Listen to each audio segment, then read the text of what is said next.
sa'yo'y isang putik, larawan mo'y nilalaki. Magdalena, ikaw ay di maintindihan. Ika'y isang kapuspalad, bigo ka pa sa pag-ibig.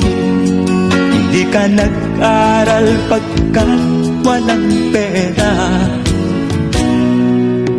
kaya ika'y namasukan kung sa mapininapat pa. Mula noon binansagan, kalapating mababa ang lipat.